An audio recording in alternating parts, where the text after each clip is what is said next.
Tubal blockage ये वो condition होती है जिसमें या तो एक ट्यूब ब्लॉक होती है या दोनों ट्यूब ब्लॉक होती है। इसकी वजह से गर्भधारण होने में काफ़ी समस्या आती है। अगर ट्यूब ब्लॉक होती है तो फर्टिलाइजेशन नहीं होता है। ये फर्टिलाइजेशन होता क्या है? फर्टिलाइजेशन वो होता है जिसमें ट्यूब के अंदर मेल स्पर्म मिलता है और एग दोनों जब यूनाइट करते हैं तो उसे हम फर्टिलाइजेशन कहते हैं।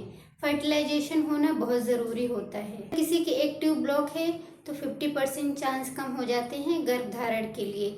अगर किसी की दोनों ट्यूब ब्लॉक है तो 100% चांस कम हो जाते हैं गर्भधारण के लिए। अगर दोनों ट्यूब ब्लॉक हैं तो नेचुरली कंसीव नहीं कर सकते हैं। ट्यूब ब्लॉक होने के क्या कारण होते हैं?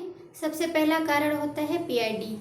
पीआईडी वो कंडीशन होता है जिसमें बच्चेदानी की सभी ऑर्गन में इन्फेक्शन हो जाता है। ये इन्फेक्शन धीरे धीरे ट्यूब तक पहुंच जाता है जिसकी वजह से ट्यूब ब्लॉक हो जाती है। मेनली पीआईडी में दो तरह के इन्फेक्शन होते हैं जिसकी वजह से ट्यूब ब्लॉक होती है। एक तो क्लेमाइडियल इन्फेक्शन, दूसरा गोनोरिया। गोनोरिया की वजह से स्ट्रक्चर बन जाता है जिसकी वजह से ट्यूब में रुकावट आने लगती है जिसे हम ट्यूबल ब्लॉकेज कहते हैं। नंबर दूसरा कारण है एंडोमेट्रियोसिस। एंडोमेट्रियोसिस वो कंडीशन होती है जिसमें बच्चेदानी की अंदर वाली लेयर जिसे हम एंडोमेट्रियम कहते हैं वो एंडोमेट्रियम में ना होकर बच्चेदानी के बाहर होती है, जैसे ट्यूब में होना। इसकी वजह से ट्यूब ब्लॉक हो जाती है। नंबर तीसरा कारण है या तो आपका पहले एब्डोमेन पे कोई सर्जरी हुई हो जिसकी वजह से वहाँ पर स्कार बन गया है और ट्यूब ब्लॉक हो गई है। नंबर चौथा कारण है एक्टोपिक प्रेगनेंसी।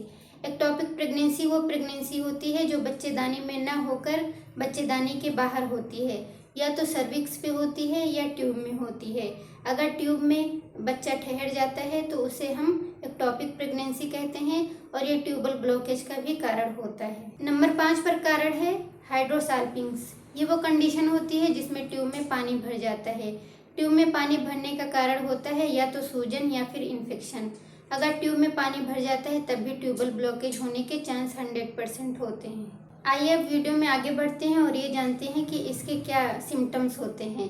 सबसे पहला सिम्टम्स ये होता है कि प्रेगनेंसी ना ठहरना।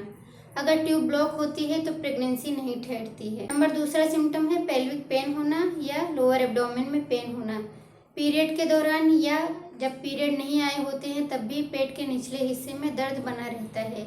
नंबर तीसरा सिम्टम है कि जब भी आप यूरिन पास करेंगी या फिर इंटरकोर्स करेंगी तो आपको बहुत ज़्यादा पेन होगा। अब आइए आगे बढ़ते हैं और इसके डायग्नोसिस पर बात करते हैं। सबसे पहले हम डायग्नोसिस इस तरह से करते हैं कि HSG टेस्ट कराते हैं। इसमें एक एक्सरे होता है जिसमें महिला के बच्चेदानी और ट्यूब में एक डाई इंजेक्ट की जाती है, ये देखने के लिए कि कहीं ट्यूब में ब्लॉकेज तो नहीं है। नंबर दूसरा हिस्टेरोसोनोग्राम।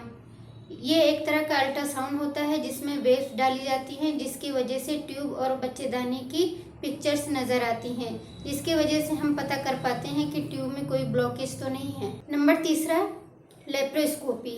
लेप्रोस्कोपी एक छोटा सा सर्जिकल प्रोसीजर होता है जिसमें डायरेक्ट ट्यूब को देखा जाता है कि कहीं ट्यूब में ब्लॉकेज तो नहीं है।